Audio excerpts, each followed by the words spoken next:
Wow, quite a week. I just got back yesterday from NAR, the National Association of Realtors Convention in Orlando, Florida. It's the first time I've experienced a Category 1 hurricane. Flew into the airport in Orlando, and the airport closed at 4, and I arrived at 3. And my wife didn't. So I'll tell you about that in a second.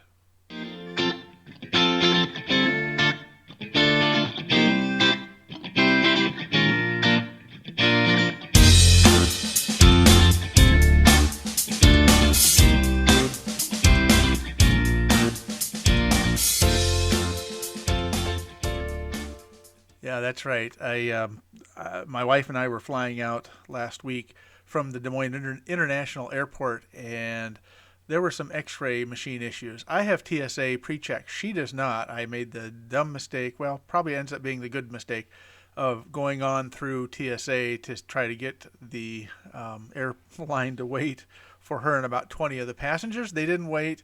Long story short, I left my wife in Des Moines prior to the convention, as we were leaving for the convention. I made it to Orlando. She made it to Tampa. Ultimately made it to Orlando to be with me. And yes, we're still married here. So anyway, let's jump into the real topic here of the show, not my marriage. Week 45 of the Des Moines Area Association of Realtors market stats. We are still at a even market across the board for all homes at 3.5 months of inventory. We are still in a seller's market for existing homes and a buyer's market for new construction. I want to point out a couple things here on this graphic today. New homes, we're at 40% or 1,213 new homes currently on the market. However, only 342 homes of that are currently under contract. So you can see we've got quite a slowdown in the new construction area.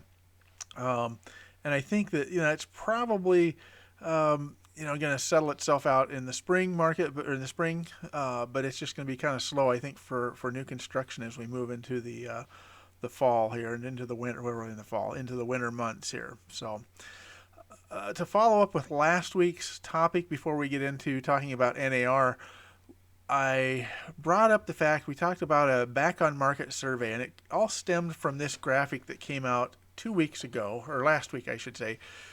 We came out with 49% of our home sales, not this past week, but the 2 weeks before. So I was correct. 2 weeks before, we ended with 49% of our home sales fell through that week. And that prompted me to ask a question, and I actually put out a survey. Unfortunately, we didn't get a lot of responses, but we're going to go over them anyway.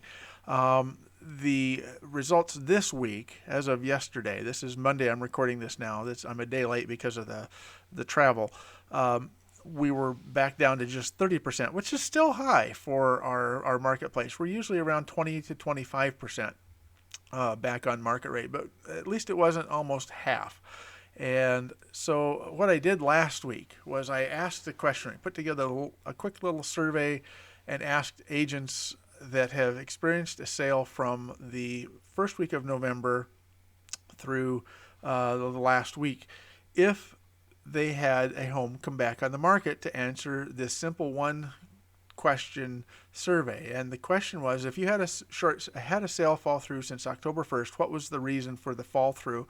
And the options we had were buyer financing, home didn't appraise, there were conditions on the appraisal that couldn't be resolved, home inspection issues, mortgage interest rates maybe rose, did they rise and price out the buyer, or something else. And so this is very, very unofficial, probably not even, it gives me a little bit of information. Would have loved to have had about 50 or 60 responses, because we had a bunch of them that didn't make it through. But I got 17 responses last week, and here's kind of the way that looks. So the number one reason for sale fall through from the 17 responses, at 58, almost 59%, that was 10 of the responses, was due to home inspection issues. And I think that makes a lot of sense because we have a different market than we were in the springtime. Home buyers are not as willing to sit back and accept a home in its present condition with after the home inspection and say there's issues where we were a year ago.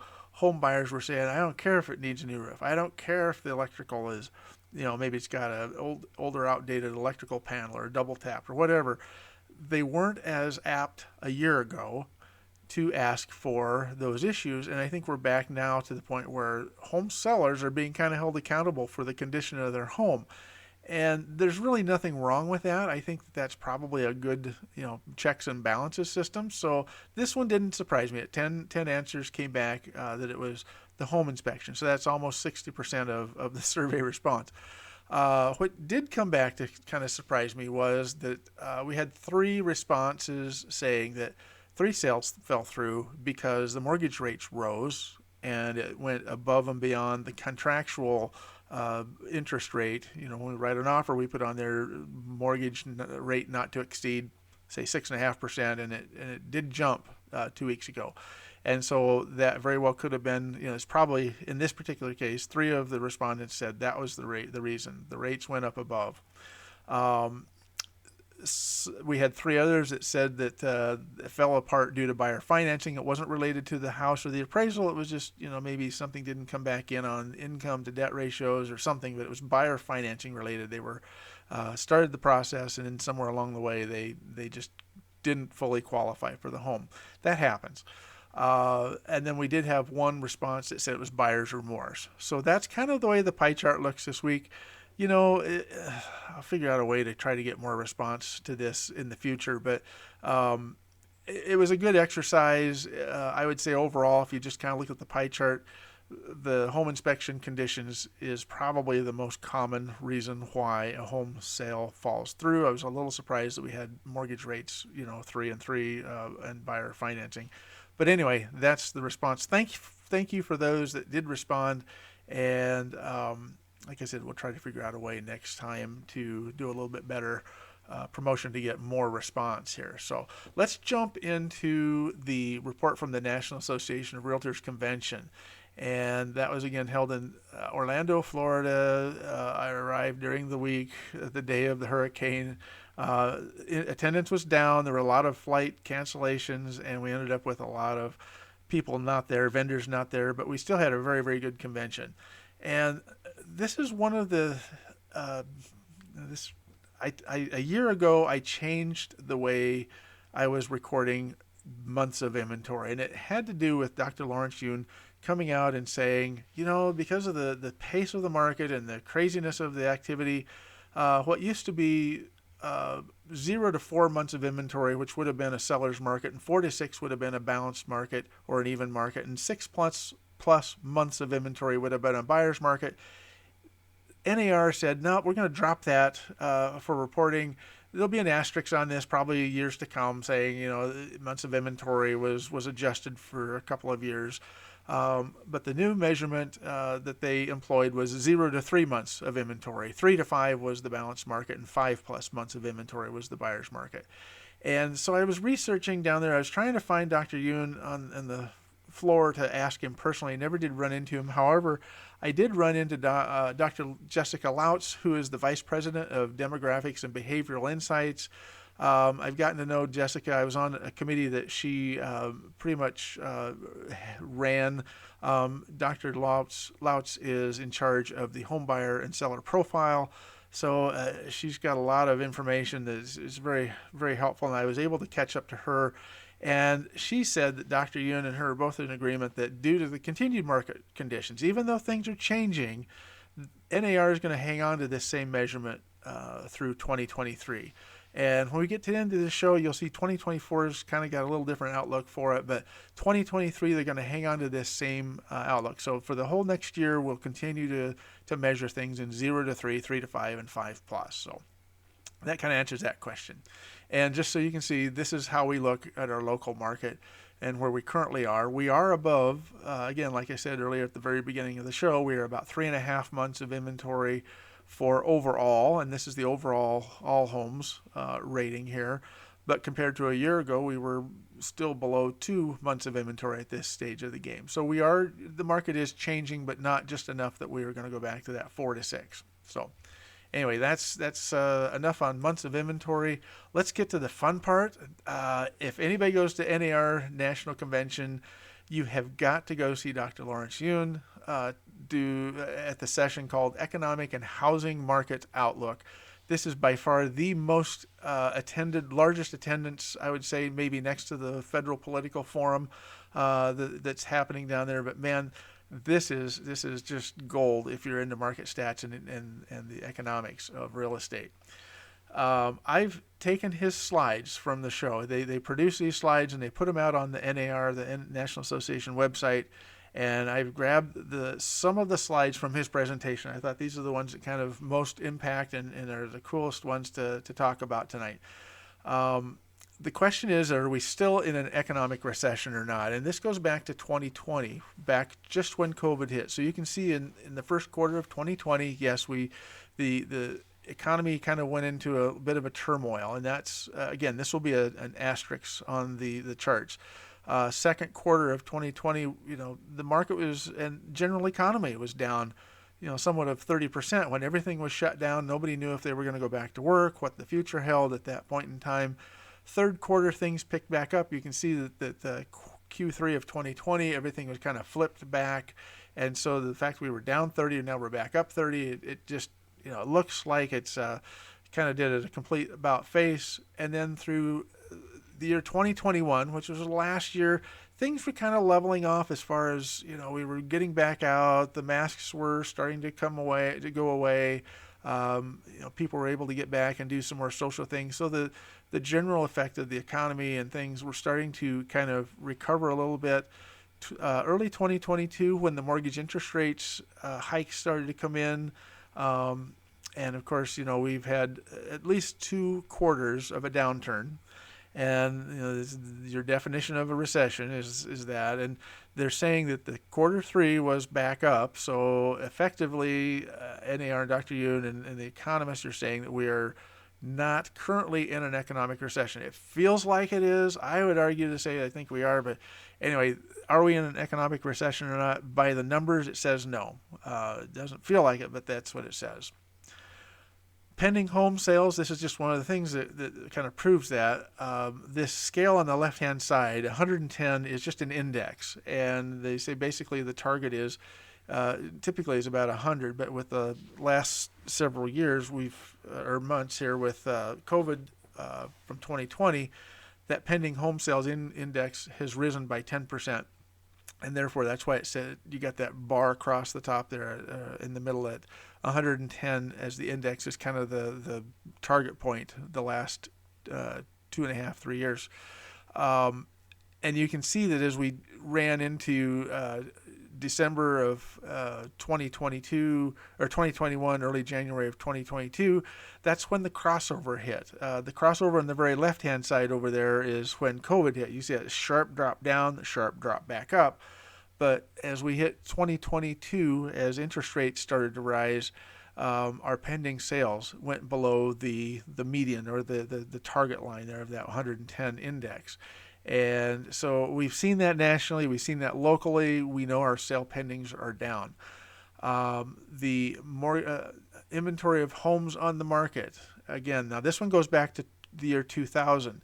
And it's kind of interesting because if you look in 2008, which is right about the middle of that peak right there, you'll see that that's when the home buyer incentives funds were out there. They were giving money, $7,500 for a period, and then $8,000 for a period of a grant or a gift, basically a gift in a lot of cases, to buy homes. A lot of people were buying homes, and that drew the inventory out into the marketplace. And of course, the market crash of 2008 happened, and then we started to see this change. And you can see that we are now to the far right there at the third or late quarter or late part of 2022. We've started to see this inventory drop down. Now I circled that because it's kind of a normal. You can see we go up and down, up and down. We're kind of in that normal pattern as we get towards the last 45 days of a year. The inventory starts to drop. In fact, this is actually taking a little bit longer this year to hit that dropping point.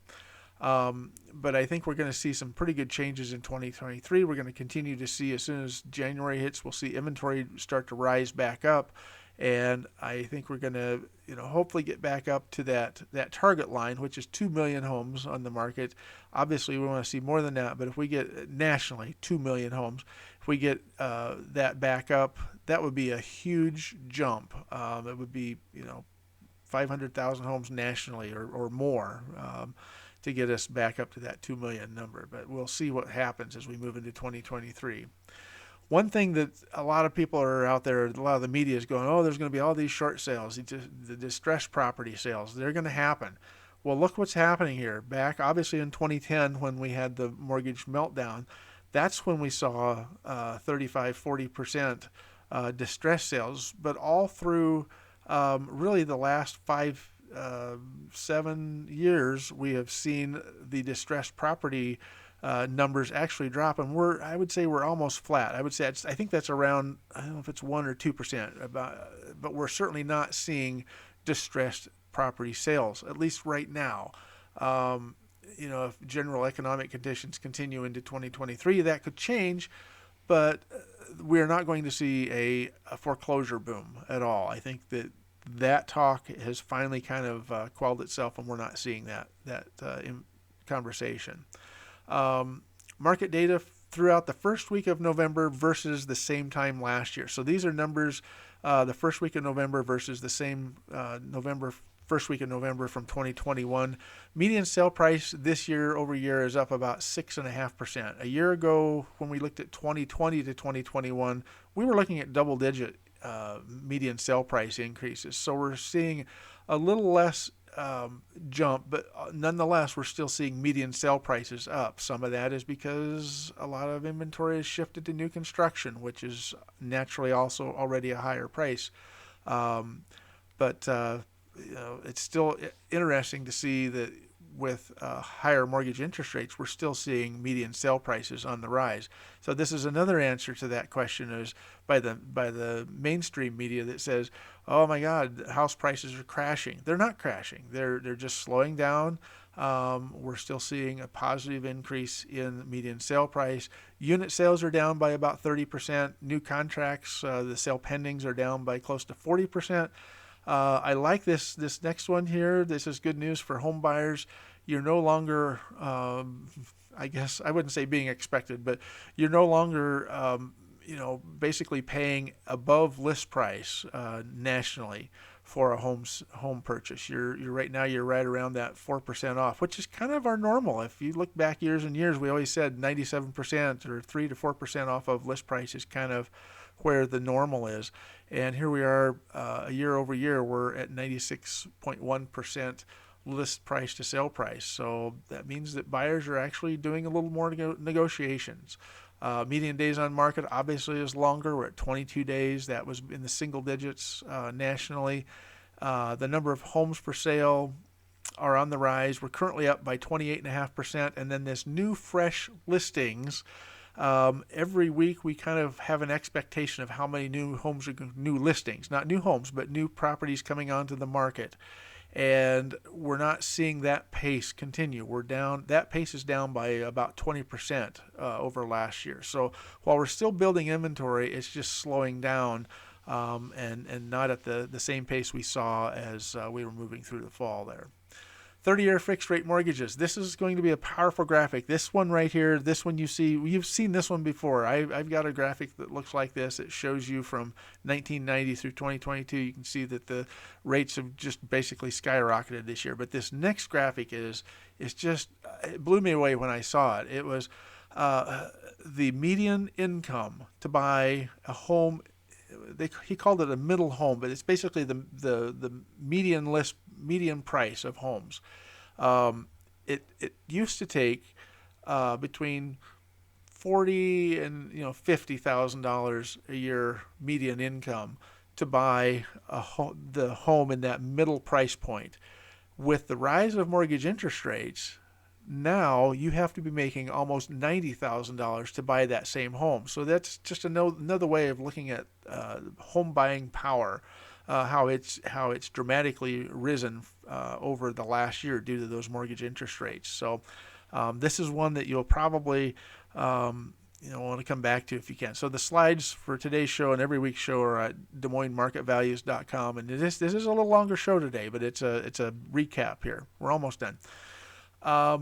Another interesting graphic, and this one is kind of mind-blowing as well. We look at the share of first-time home buyers in the marketplace. So first-time home buyer share among primary residence buyers. And this goes all the way back to 1981, at which point there were 44% of all buyers at that stage were first-time home buyers. The mortgage rates rose dramatically during that period of time, and you kind of see that same thing mimicking at the end of 2022. So we had this huge drop of the affordability of first-time home buyers. Through the 90s, 2000s, it grew. Remember again that 2008, 2009 when there was stimulus money for home buyers, and there were a lot of home buyers out there that were buying homes with no documentation loans, or they were incentivized to buy. We were at an all-time high at 50% of home buyers at that stage were first-time home buyers. And then now today we're back at 26%. Look all the way from the right at 26%, all the way to the left, and we are at a lower point of first-time home buyers. We are at the lowest point of first-time home buyers compared to the balance of the rest of the home buyer market out there than we've been for over 40 years. So this is, who's hurt in this market with the high interest rates? Currently, it's the first-time home buyers. So it just really kind of stinks. And hopefully there will be some relief in that as we get into 2023. Maybe rates will come down a little bit and affordability will come back. This was the teaser slide that I used from last week. I apologize for the graphic cutting off the headline. This is just how they come from NAR.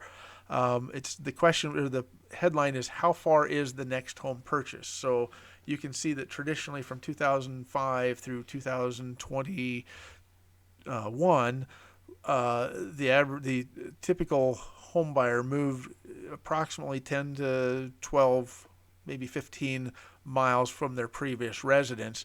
That is until 2022. We have now moved about 50 miles. And again, due to the high mortgage rates, I suspect that this is causing a lot of people to say, you know what, let's move out of the the metros and the downtowns. Let's get out to the suburbs. Let's get out in the country.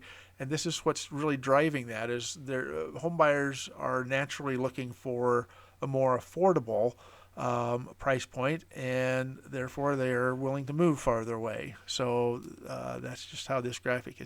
This was as of ending in June, I guess, is what the graphic says. So still quite a very distinct graphic, and I think we'll hear more about this as 2023 comes along.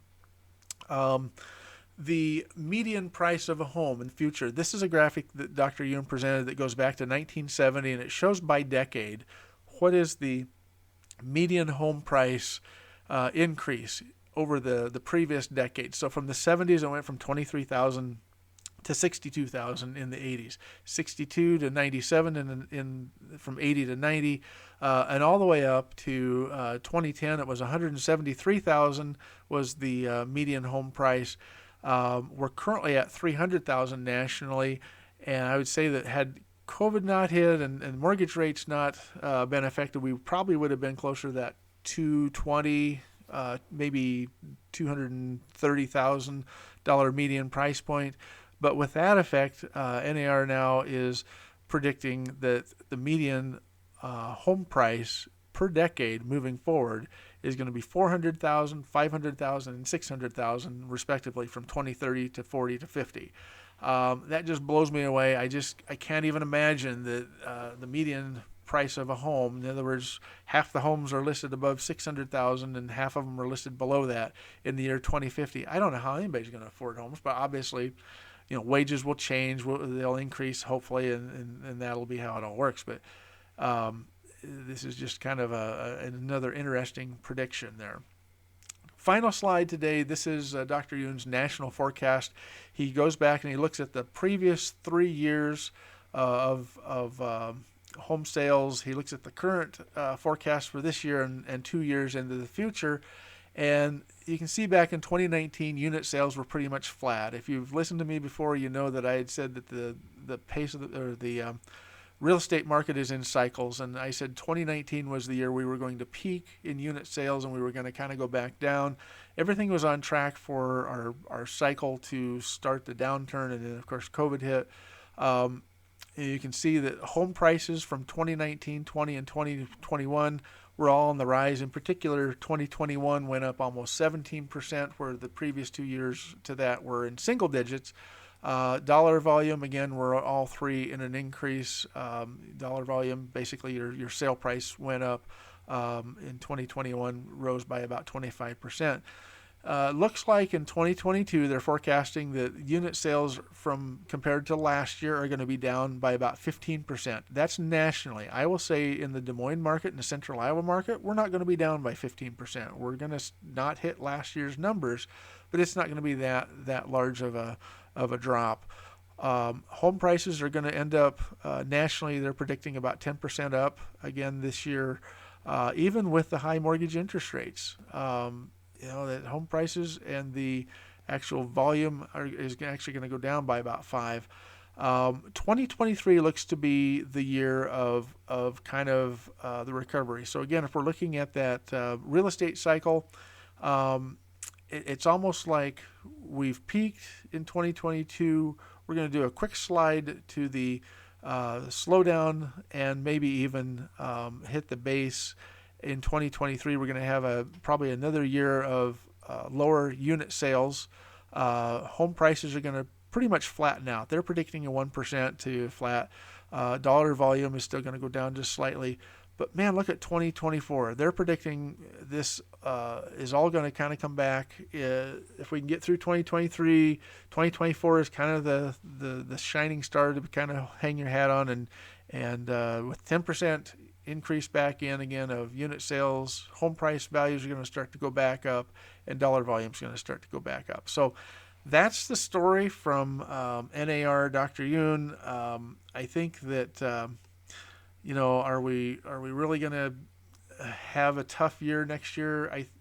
It's hard to say, but hang in there. Mortgage rates will probably settle a little bit from what I'm hearing after NAR. I don't think, there was a lot of talk that said we might jump up around 9-10%. I don't think we'll see 9 or 10% in mortgage rates. I think we'll probably peak at that 7% and then maybe float back down to about 6, 5.5, and 6 would be just a wonderful point there. So with that, that is the show. Thanks again for joining me every week. All these graphics, all these slides are at DesMoinesMarketValues.com. And please, on the YouTube channel, give me the thumbs up and leave me a comment in the show. Let me know what you want to talk about, and we'll see you all again next week. Take care and enjoy the cold weather.